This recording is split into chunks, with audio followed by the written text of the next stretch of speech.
Shalom. Kol Holo Yahweh, Bahashem, Yahushai, Bahashem, Raha HaKadash. Double honors to the apostles and elders of Great Millstone. Peace and salutations to the hopeful elect scattered throughout the four corners of the globe.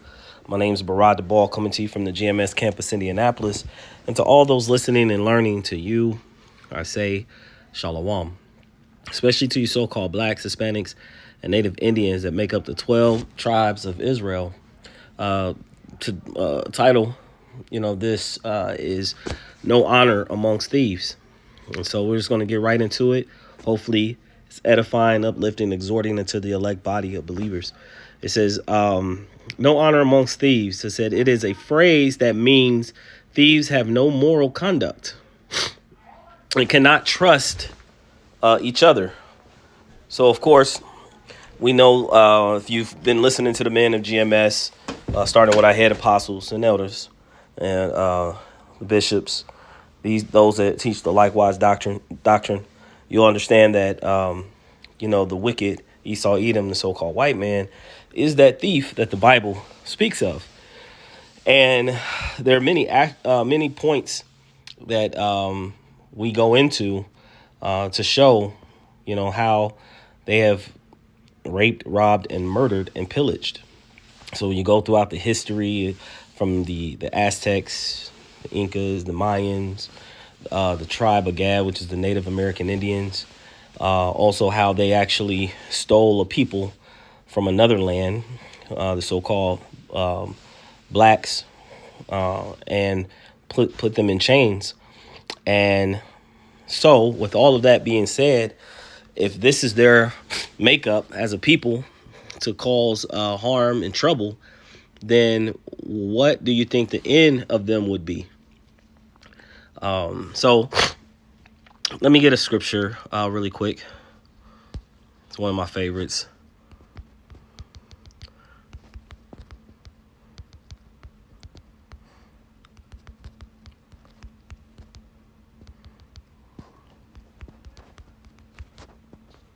It's the book of Ecclesiastes, chapter 16, and verse 11.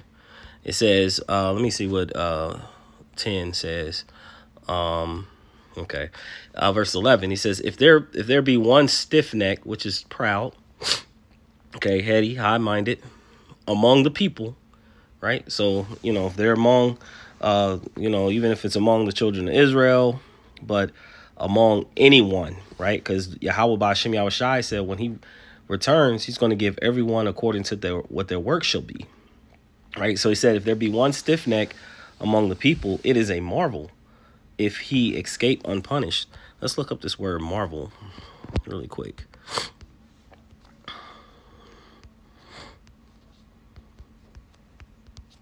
Marvel says one that causes wonder or astonishment, intense surprise, or interest. Because see, modern day Christianity, first and foremost, you had the Crusades and those that were conquering, with using Christianity, using coming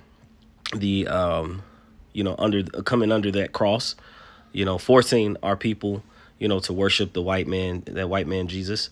And so, and with all of those things that they've done, it would be a marvel, an astonishment, if he go unpunished. Now, here's the thing.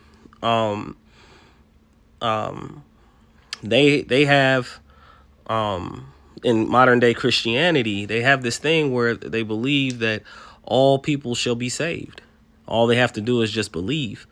They have no discussion about the punishment of the wicked, or when people do evil, what would the Lord do as far as judgment? And so, so they are completely fooling the masses of people who believe in that false doctrine. Okay, but so it would be a marvel if he come unscathed. Actually, let's look up that word. Unscathed. Unscathed, meaning no harm, danger, or injury. For example, you might describe someone as unscathed if they walked away from an accident without a scratch, right? unharmed, unhurt, uninjured, unmarked, untouched. So, of course, Esau Edom has ran this kingdom through wickedness, and everything in which he's done and put out in the earth, it has to come under judgment.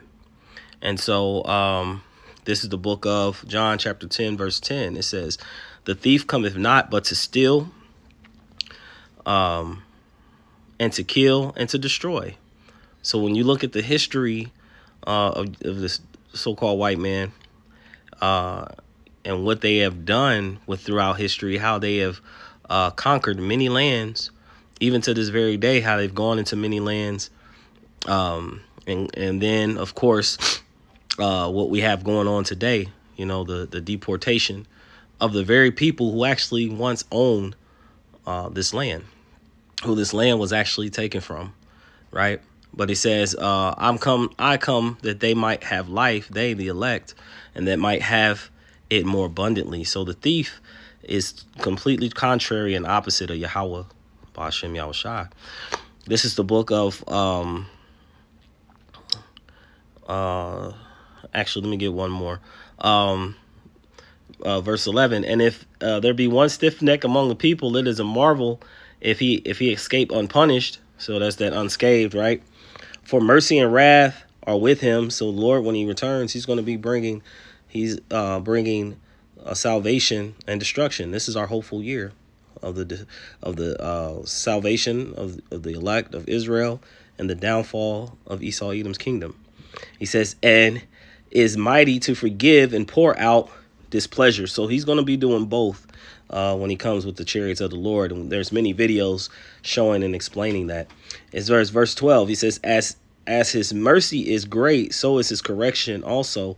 He judgeth a man according to his works. And when you look at, we've done a violence against our brother Jacob in the book of Obadiah, and we've upwards to close to 90 different videos, and we've barely skimmed the surface of all the things in which Esau Edom has actually done upon the earth. And that's just a little bit, but all the things that have been done in secret, you know, those things the angels do see. Okay. And so those are being recorded as well and going up to the heavens. This is the book of Proverbs. Oh, no, that's not what I wanted. It's the book of Ecclesiastes, chapter 10, verse 8. He says, because of unrighteous dealings, right? All the unrighteous dealings, the unrighteous decrees, the many executive orders that is actually coming down to greatly affect you so-called blacks, Hispanics, and Native Indians. Right now, there's a pattern. It's touching the so-called Hispanic population, but pretty soon he's transitioning, right? Well, we got that DEI where it deals with, you know, dealing with the so-called blacks, or should we just say, for simple terms, the token blacks, you know, taken away from, you know, actually not just blacks, but, you know, you also have, you know, same sex. You also have women, you know, that make up this this DEI.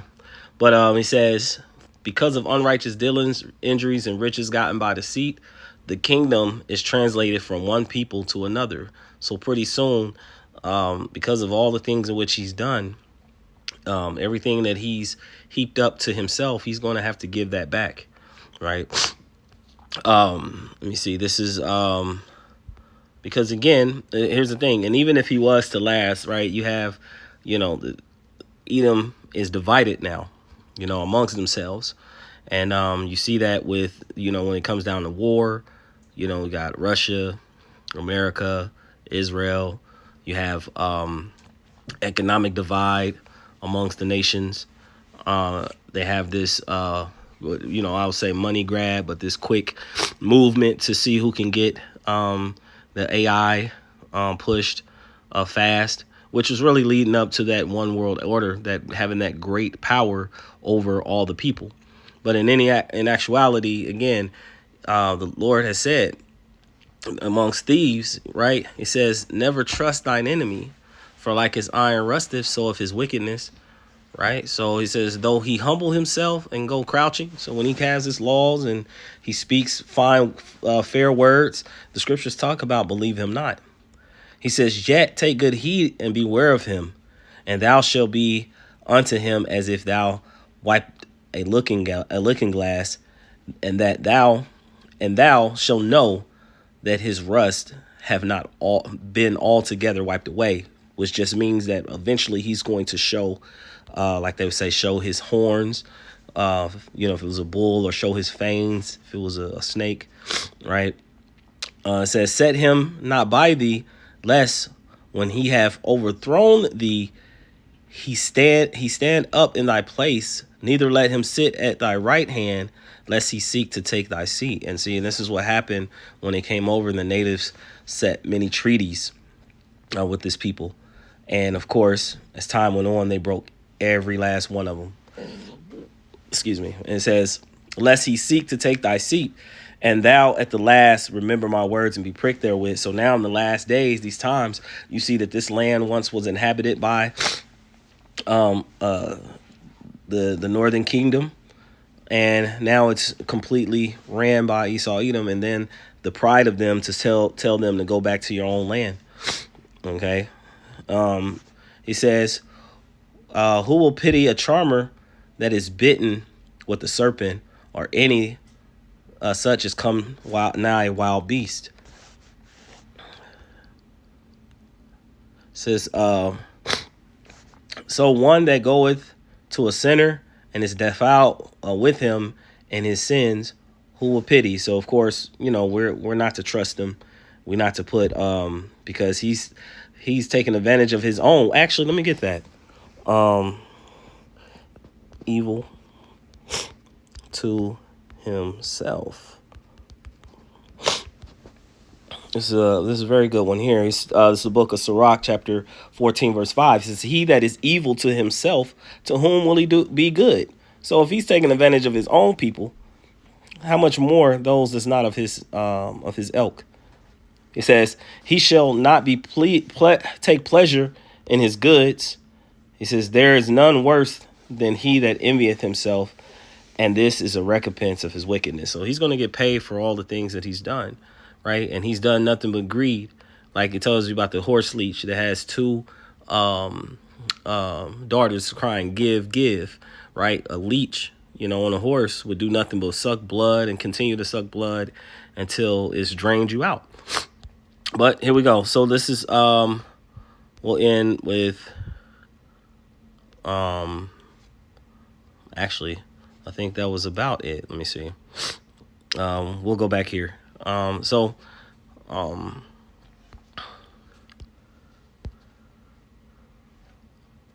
again, honor.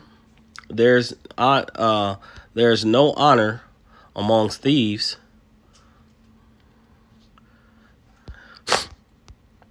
Let me see.